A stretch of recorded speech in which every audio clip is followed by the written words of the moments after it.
Online education के अंतर्गत आप सभी का स्वागत है। डॉक्टर विद्या उपाध्याय का नमस्कार। छात्रों, आज हम 10वीं की लोक भारती इस पुस्तक की 6वीं कविता हम उस धरती की संतति है का अध्ययन करेंगे। इसे लिखा है उमाकांत मालवीय। उमाकांत मालवीय का 1931 में जन्म हुआ। मुंबई की आबो हवा में वे बढ़े। साथ ही उन्होंने कविताओं को नई धाराएं भी दी। इसके पश्चात उनकी लेखनी सतत चलती रही और अंतिम समय में वे इलाहाबाद में रहे। उनकी जो प्रमुख कृतियां हैं, महावर है, मेहंदी है। उन्होंने बाल उपयोगी पुस्तकें भी बहुत सारी लिखी हैं जो बच्चे पढ़ते हैं तो उन्हें आनंद आता है। साथ ही उन्होंने निबंध लेखन का कार्य भी किया है। यहाँ उमाकांत मालवीय ने जो ये विधा लिखी है, ये कव्वाली विधा। कव्वाली का नाम सुनते ही आपको फिल्में याद आती हैं। हाँ, पहले एक कव्वाली के कारण ही कुछ फिल्में प्रसिद्ध भी हुई हैं, जैसे पर्दानशी है। उसके पश्चात हाल ही में एक पिक्चर आई थी जिसका नाम है रॉक स्टार। रॉक स्टार की एक कव्वाली बहुत प्रसिद्ध हुई, रंगरेज़ा रंगरेज़ा। ये तो आधुनिक काल की बात हुई, लेकिन जब हम प्राचीन काल में जाते हैं और कव्वाली के इतिहास को देखते हैं तो हमें ज्ञात होता है कि यह 700 साल पुराना है। आप सभी ने सुना होगा कि कव्वाली जब गाई जाती है तो रात रात भर चलती है और कव्वाली सुनते सुनते कोई भी थकता नहीं है, क्योंकि कव्वाली कर्णप्रिय होती है और श्रोतागण रात रात भर सुनते हैं तो भी उन्हें थकान नहीं आती। सूफी परंपरा से एक धारा निकली जिसका नाम कव्वाली है। अल्लाह की शान में जब कुछ कसीदे पढ़े जाते हैं या अल्लाह की शान में, अल्लाह की इबादत के लिए जब गान गाए जाते हैं तो उसे कव्वाली कहा जाता है। पहले कव्वाली अल्लाह के लिए ही गाई जाती थी, ईश्वर के लिए ही गाई जाती थी, उनकी प्रशंसा की जाती थी। युग के अनुसार उसका स्वरूप बदला और फिल्मों में कव्वाली को स्थान मिला।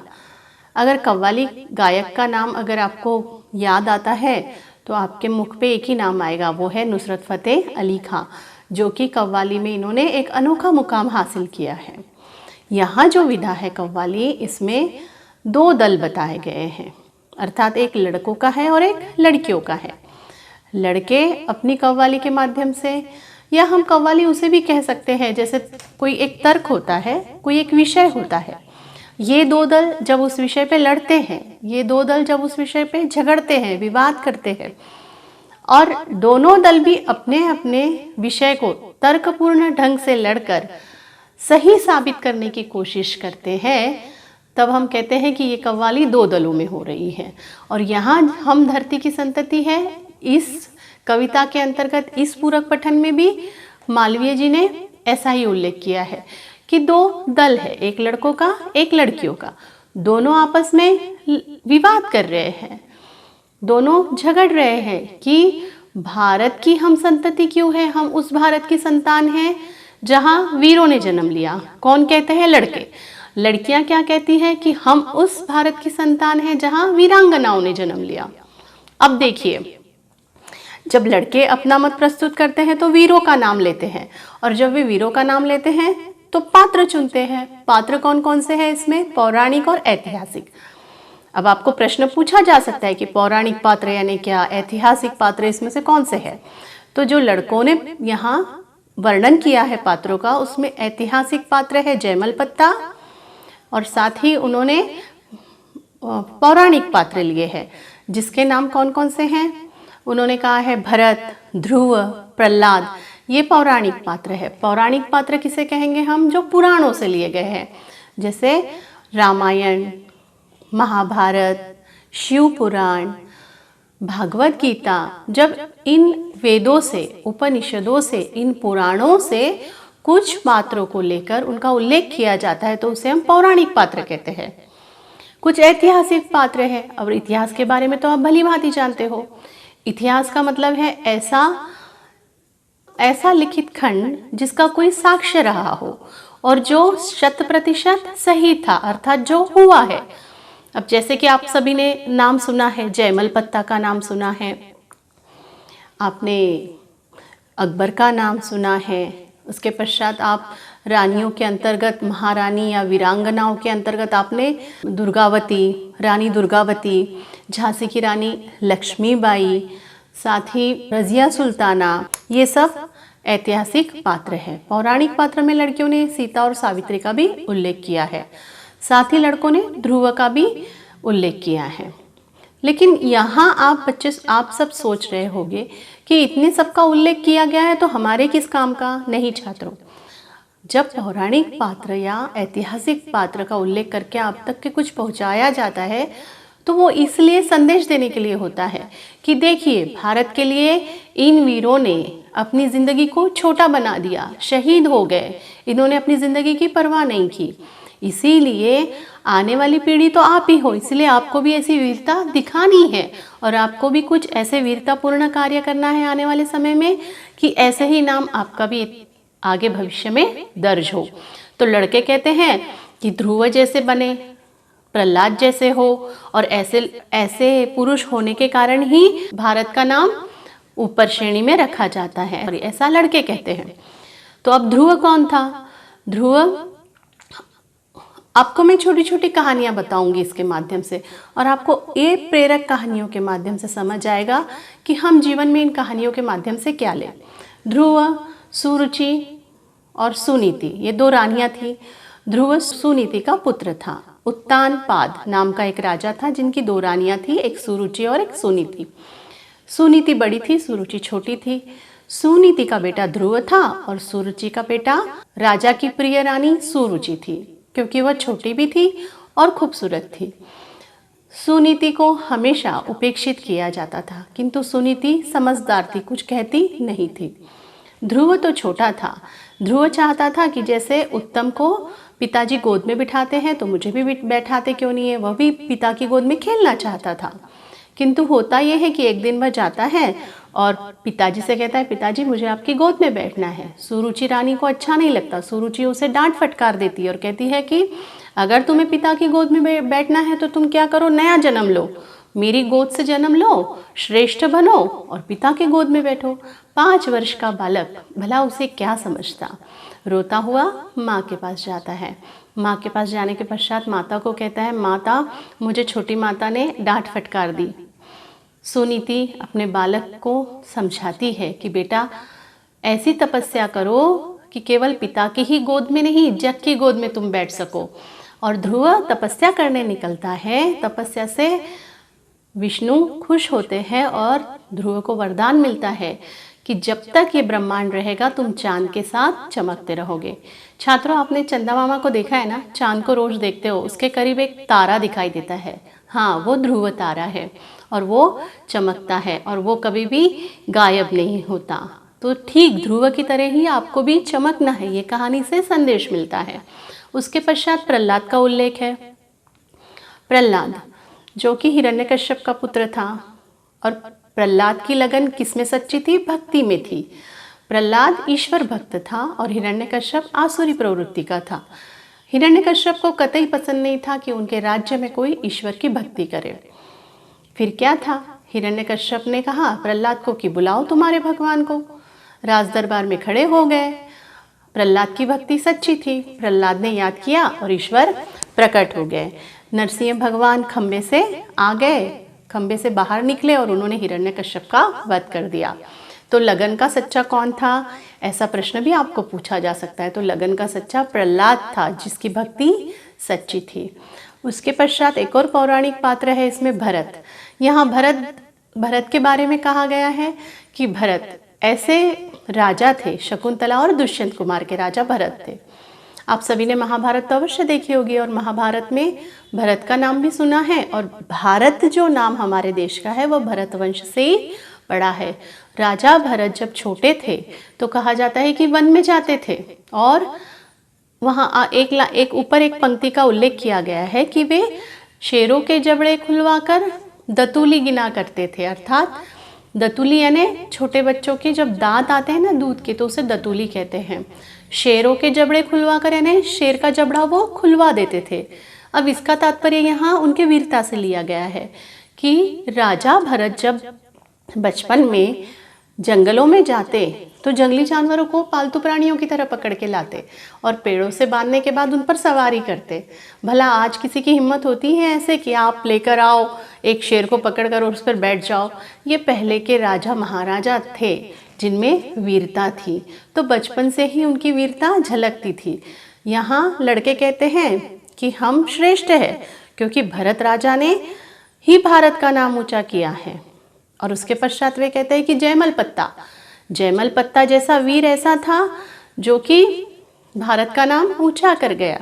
जयमल पत्ता एक नहीं 2 व्यक्तियों के नाम है, एक तो मीरा के भी भाई थे और एक राजा जयमल पत्ता जो मेड़थिया परिवार से थे और चित्तौड़गढ़ के राजा के किलेदार रह चुके थे।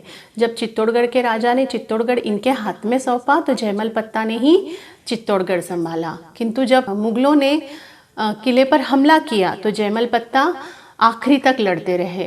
उनके पैरों में कितने ही तीर लगे किंतु जयमल पत्ता ने हार नहीं मानी और अपने किले को बचाते बचाते वे वीरगति को प्राप्त हुए।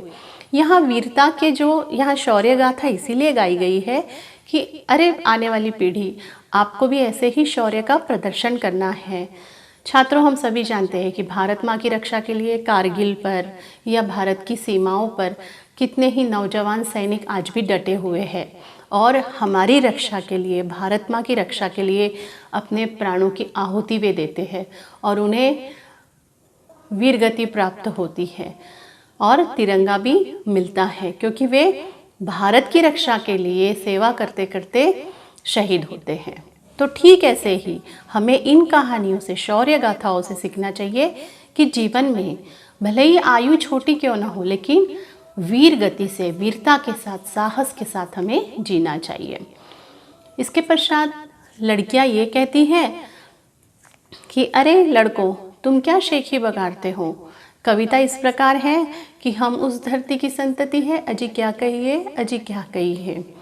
देखिए मैं पढ़कर बता रही हूँ, आपको स्क्रीन पे लाइन दिखाई दे रही है छात्रों, देख लीजिए। हम उस धरती के लड़के हैं जिस धरती की बातें क्या कहिए, अजी क्या कहिए, अजी क्या कहिए। यह वह मिट्टी जिस मिट्टी में खेले थे ध्रुव से बच्चे, यह वह मिट्टी जहाँ प्रहलाद हुए जो अपनी लगन के थे सच्चे। शेरों के जबड़े खुलवा कर भरत दतूली करते थे, जयमल पत्ता अपने आगे किसी को न कुछ गिनते थे। इस कारण हम तुमसे बढ़कर, हम सबसे आगे चुप रहिए, अजी चुप रहिए, अजी चुप रहिए।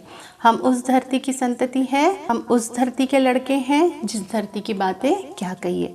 जब ये सब लड़कियां सुनती हैं तो लड़कियां जवाब में क्या कहती हैं, सुनिए। बातों का जनाब शहूर नहीं, शेखी न बगारे चुप रहिए। हम उस धरती की लड़की हैं जिस धरती की बातें क्या कहिए। अजी क्या कहिए, अजी क्या कहिए।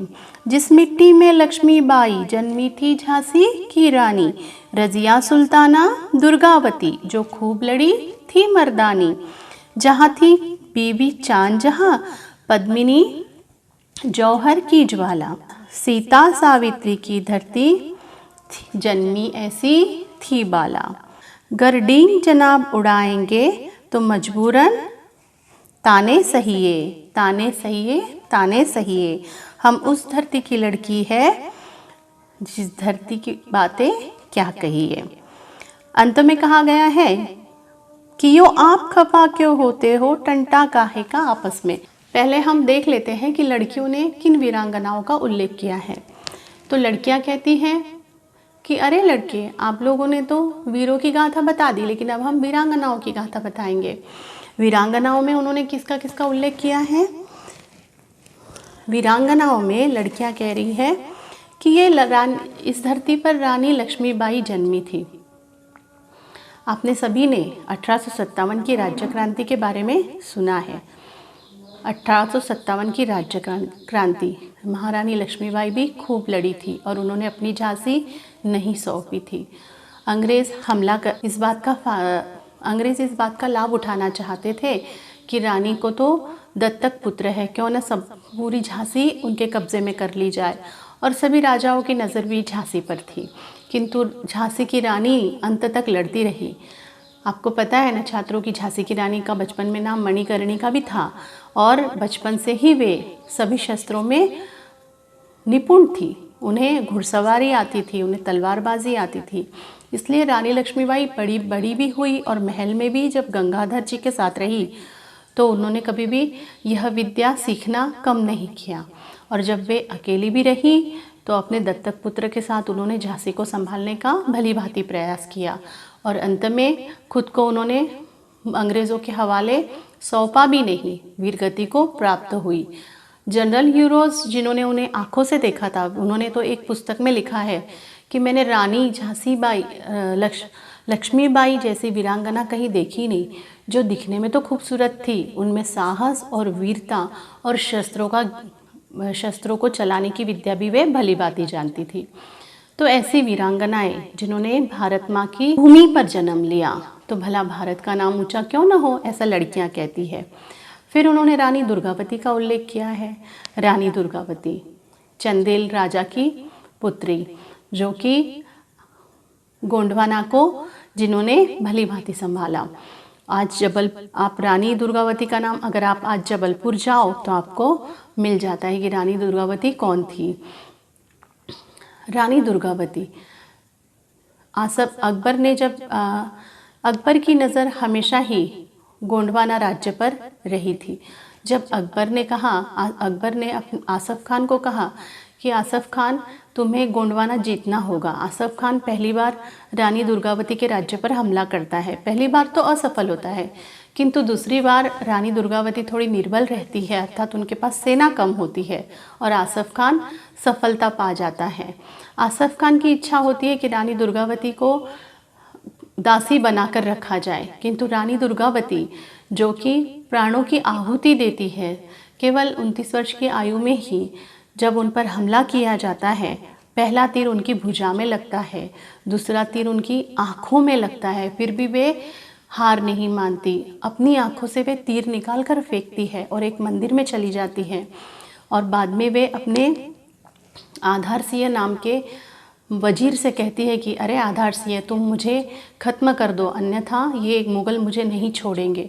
आधार सिंह की हिम्मत नहीं होती और रानी दुर्गावती स्वयं को ही ख़त्म कर लेती है। तो जिस धरती पर ऐसी वीरांगनाओं ने जन्म लिया है, लड़कियां कहती है कि अजी क्या कही है, अजी क्या कही है। हम स्त्रियों, ऐसी महान वीरांगनाओं स्त्रियों ने जहाँ जन्म लिया, उसके कारण भारत का नाम श्रेष्ठ है। ऐसे ही रजिया सुल्तान का जिक्र यहाँ किया गया है। इल्तुतमिश, मुग़लों का एक शासक इल्तुतमिश, जिनकी बेटी थी रजिया सुल्ताना, जहाँ 2 भाई थे, दोनों भाई भी गद्दी पर बैठने योग्य नहीं थे। राजगद्दी किसे सौंपी गई? रजिया सुल्ताना को। 1200 और 1100 के बीच के कालखंड की बात है छात्रों। यह बहुत पुराना इतिहास है, करीब हम कह सकते हैं कि 1000 वर्ष पुराना इतिहास है ये। और जब हम वहाँ झांक कर देखते हैं तब तो स्त्रियों को बाहर भी नहीं निकलने दिया जाता था, किंतु रजिया सुल्तान ने दिल्ली की एकमेव रजिया सुल्ताना ऐसी रानी थी जिन्होंने दिल्ली पर शासन किया। और जब वे शासन कर रही थी तो उन्होंने पुरुषों की वेशभूषा को अपनाया। वे जब भी महल में जाती, दरबार में जाती तो ही जाती और नकाब को ओढ़ा जाता है, जो महिलाओं के लिए आवश्यक है, किंतु रजिया सुल्ताना ने कभी नकाब नहीं पहना। वे जब दरबार में जाती तो बिना नकाब के जाती और वहाँ दरबारियों से बात करती।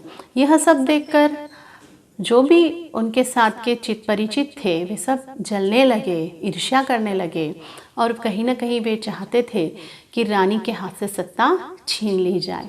अंत में कुछ डाकुओं के द्वारा रानी का अंत होता है, किंतु जब तक रजिया सुल्ताना ने शासन किया तब तक वे निडर और साहसी रानी की भांति शासन करती रही और उनके कालखंड में प्रजा भी खुश थी। के पश्चात यहाँ एक और नाम लिया गया है जो पौराणिक पात्र है, सीता और सावित्री का। सीता राम की अर्धांगिनी, भला उन्हें कौन नहीं जानता। जी हाँ, सीता जनक की पुत्री, जो कि भूमि से जनक को प्राप्त हुई थी जब जनक जी हल जोत रहे थे।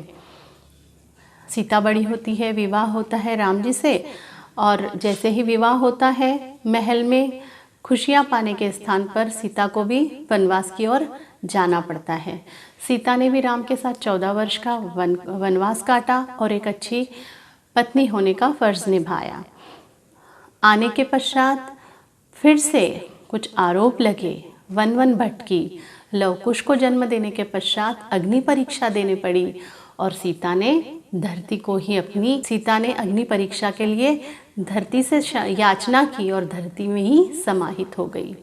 तो जहाँ सीता जैसी सावित्री का नाम भी आपने सुना है, सत्यवान की पत्नी, जिन्होंने यम से सत्यवान को मांग लिया था। ऐसा कहा जाता है कि जब सत्यवान को यमदूत लेने आए तो सावित्री ने इतनी जिद की कि हार कर यम को सावित्री की बात माननी पड़ी, क्योंकि यमराज ने सावित्री को वरदान दे दिया था कि तुम्हें पुत्र होंगे। किंतु सावित्री यमदूत से कहती है कि अब आपने पुत्र होने का वरदान मुझे दिया है तो बिना पति के पुत्र कैसे हो सकते हैं, इसलिए आपको सत्यवान को तो लौटाना ही होगा। सत्यवती की जिद के आगे, सत्यवती की कर्तव्य परायणता के आगे या सत्यवती की पतिव्रता होने के संपूर्ण गुणों को देखते हुए यमदूत उनके सामने हार मान जाते हैं और यम भी कहते हैं कि अरे सावित्री, मैं तुम्हारे पतिव्रत से प्रसन्न होकर सत्यवान को ले जाने की अनुमति देता हूँ। और सत्यवान को मौत के मुंह से लाने वाली सावित्री भी भारत की ही थी। ऐसा कौन कहती है? इस कविता में लड़कियाँ कह रही है। फिर अंत में जो यहाँ अब दोनों दल अपनी अपनी श्रेष्ठता तो प्रस्तुत करते ही हैं और वे कहते हैं कि हम श्रेष्ठ है, लड़के कहते हैं कि हम श्रेष्ठ है, लड़कियां कहती है कि हम श्रेष्ठ है। अंत में होता क्या है कि अंत में आपस में सुलह होती है और वे कहते हैं कि आपस में झगड़ा टंटा काहे का, अर्थात स्त्री और पुरुष तो दोनों भी रथ के पहिए की भांति है, एक पहिए पर भला कभी रथ चल पाता है। तो वे कहते हैं कि अरे श्रेष्ठ वीरांगना हो या श्रेष्ठ वीर हो, उसी पर तो भारत की नींव रखी गई है। इसीलिए आपस में हम झगड़ा खत्म करते हैं और दोनों को भी उतनी ही समानता देते हैं और झगड़े का अंत होता है। तो इस कविता के अंतर्गत आपने देखा लड़के और लड़कियों में नोकझोंक होती है, आपस में एक दूसरे को ताने मारते हैं। लड़कियां कहती कि आप शेखी ना बगारिए, आप डींगे ना हाँकिए, आप अपनी तारीफ न कीजिए, और लड़के कहते हैं कि आप अपनी तारीफ न कीजिए। अंत में झगड़ा सुलह पर पहुंचकर दोनों भी कहते हैं कि स्त्री और पुरुष तो दोनों भी हमारे भारत की शान है, इसीलिए दोनों भी समान हैं। अब प्रश्न देखिए आपको क्या पूछे जा सकते हैं। प्रश्नों के अंतर्गत आपको मुहावरे पूछे जा सकते हैं। शेखी भगारना यानी स्वयं की प्रशंसा करना, डींगे मारना, बड़ी बड़ी बातें कर। प्रश्नों के अंतर्गत आपको पूछा जाएगा छात्रों कि महान विभूतियों की विशेषताएं। प्रहलाद का नाम लिया जा सकता है। प्रश्नों के अंतर्गत आपको पूछा जाएगा महान विभूतियों की विशेषताएं। तो प्रहलाद जो अपने लगन के सच्चे थे, जयमल पत्ता जो किसी को कुछ नहीं गिनते थे, भरत जो शेरों के जबड़े खुलवाकर दतूली गिनते थे। खूब लड़ने वाली मर्दानी वीरांगनाएं कौन थी? तो खूब लड़ने वाली वीरांगनाएं थी झांसी की रानी लक्ष्मीबाई, रजिया सुल्ताना, चांद बीबी और दुर्गावती। लड़कियों का लड़कों पर आक्षेप या जवाब, डींगे उड़ाना या ताना सही। पौराणिक काल की दो महान नारियां कौन सी थी? तो सीता और सावित्री। भारत माता के रथ के दो पहिए कौन हैं? लड़के और लड़कियां। इनसे ये बढ़ चढ़ कर नहीं है, लड़कियां लड़कों से बढ़ के नहीं है और लड़के लड़कियों से बढ़ के नहीं है। आपको ऐतिहासिक और पौराणिक पात्र के अंतर्गत दो विभाग दिए जा सकते हैं, लक्ष्मीबाई, रजिया सुल्ताना, दुर्गावती, पद्मिनी, चांद बीबी और जयमल। ये सब ऐतिहासिक पात्र है। ध्रुव, प्रहलाद, भरत, सीता, सावित्री ये सब पौराणिक पात्र हैं। भारत माता के दो पहिए पुरुष स्त्री। छात्रों इसी के साथ यहाँ एक और उल्लेख किया गया है रानी पद्मावती का। आप सभी ने हाल ही में एक पिक्चर देखी है पद्मावत। पद्मावत में आपने अलाउद्दीन खिलजी को भी देखा होगा कि किस प्रकार अलाउद्दीन खिलजी रानी पद्मावती की सुंदरता से मोहित हो जाता है और चित्तौड़गढ़ पर हमला करता है। चित्तौड़गढ़ पर हमला करने के पश्चात 6 महीने के पश्चात भी वह किले को तो पा लेता है, किंतु रानी पद्मावती को वो नहीं प्राप्त कर सकता, क्योंकि रानी पद्मावती संपूर्ण दासियों के साथ, स्त्रियों के साथ जौहर कुंड में जौहर कर लेती है। जौहर करने का तात्पर्य होता है कि स्वयं को आग के अंदर झोंक देना, अर्थात सती जैसे कि स्वयं को आग में खत्म कर देना। तो चित्तौड़गढ़ में एक बड़ा जौहर कुंड आज भी है, अगर हम जाकर देखें तो दिखाई भी देता है। तो कई हजार रानियों के साथ पद्मावती ने पसंद किया वीर गति को प्राप्त होना, क्योंकि वे मुगलों की दासी बनकर रहना पसंद नहीं करती थी। पद्मावती ने अलाउद्दीन खिलजी को जीत कर भी हरा दिया था। अलाउद्दीन खिलजी जब किले में अंत में पहुंचता है तो वह देखता है कि किला खाली है, किले में कोई भी नहीं है, केवल पत्थर ही अलाउद्दीन खिलजी के हाथ लगते हैं। तो जीतते जीतते भी रानी पद्मावती के कारण अलाउद्दीन खिलजी हार जाता है। यहाँ जौहर गाथा दिखाई गई है किसकी? रानी पद्मावती की, कि जीवन में किंतु स्वाभिमान रखना आवश्यक होता है। और पद्मावती ने अपनी चित्तौड़ की रक्षा करने के लिए खुद को जौहर करना उचित समझा और वे जौहर हो गई। आज भी पद्मावती को पूजा जाता है इसीलिए क्योंकि उन्होंने जौहर किया था। छात्रों, यहाँ ये कविता खत्म होती है या समाप्त होती है? अगर आपको इससे संबंधित कोई भी प्रश्न पूछना हो तो आप कमेंट बॉक्स में आकर पूछिए।